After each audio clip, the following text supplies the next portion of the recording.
ಸ್ವಲ್ಪ ಊಟ ದರ್ಗಾ ಹತ್ರ ಹೋಗಿದ್ದೆ, ಊಟ ತೊಗೊಂಡು ಇನ್ನೂ ಟೈಮ್ ಇದೆಲ್ಲ ಸಾಯಂಕಾಲ ಗಂಟ 1-2 ಗಂಟೆ ನೀರಲ್ಲಿ ಆಟ ಆಡೋಣ ಅಂತ ಕರ್ಕೊಂಡೋಗಿದ್ದೆ ಫ್ಯಾಮಿಲಿಗೆ. ನಾನು ಊಟ ತಗೊಂಡು ಬರುವಾಗ ಹೋಗಿದ್ದೀನಿ, ಎಲ್ಲ ಅದು ಬಾವಿ ಇದೆ ಅಂತ ಗೊತ್ತಿಲ್ಲ, ಎಲ್ಲ ಅಲ್ಲಿ ಸಿಕ್ಕಾಗೋಗ್ಬಿಟ್ರು. ಅಲ್ಲ ಚಪ್ಪಲಿ ಬಟ್ಟೆ ಎಲ್ಲ ಅಲ್ಲೇ ಇದೆ, ಕಲ್ಲು ಮೇಲೆ ಬಂಡೆ ಮೇಲೆ 1 ಅಡಿ 2 ಅಡಿ ನೀರಲ್ಲಿ ಹೋಗ್ತಾ ಆಟ ಮಾಡ್ತಾ ಹಳ್ಳಕ್ಕೆ ಹೋಗ್ಬಿಟ್ಟಿದ್ದಾರೆ ಅವರು. ಅವ್ರು ಕಿರ್ಚ್ಕೊಂಡು ಯಾರು ಕಿಸ್ಕೊಂಡಿದ್ದಾರೆ. ನಾನು ಊಟಕ್ಕೆ ಹೋಗಿದ್ದೆ, ಊಟ ತೊಗೊಂಡು ಬರೋಣ ಅಂತ. ನನ್ನ ಹುಡುಗ ಇದ್ದಾನೆ, ನನ್ನ ತಂಗಿ ಮಗ, ಅವನು ನನ್ನ ಜೊತೆ ಬಂದಿದ್ದಾನೆ. ಅವನಿಗೆ ಈಜು ಬರ್ತದೆ. ಊಟ ತೊಗೊಂಡು ಹೋಗಿದ್ದೀವಿ ನಾವು.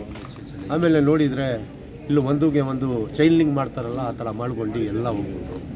ಬಂದರೆ 1 ಜನ ಅಂತ ಡೆಡ್ ಬಾಡಿನೇ ಬರ್ತಾಯಿದೆ. 3 ಜನ ಚೆನ್ನಾಗಿದ್ದಾರೆ, 6 ಜನ ಸತ್ತು. 9 ಜನ ಇದ್ದಾರೆ ಒಟ್ಟಲ್ಲಿ. 9 ಜನ. ಈಗ 3 ಜನ ಎಲ್ಲಿದ್ದಾರೆ? ಎಲ್ಲ ಹಾಸ್ಪಿಟಲಲ್ಲಿ ಇದ್ದಾರೆ. ಯಾವ ಹಾಸ್ಪಿಟಲ್? ದೊಡ್ಡ ಹಾಸ್ಪಿಟಲ್, KR ಹಾಸ್ಪಿಟಲ್. ಈಗ ಗುಣಮುಖರಾಗಿ ಮಾತಾಡ್ತಾ ಇದ್ದಾರೆ ಅವರೆಲ್ಲ. ಓಕೆ, ನಿಮ್ಮ ಹೆಸರು ಇಸ್ಮಾಯಿಲ್.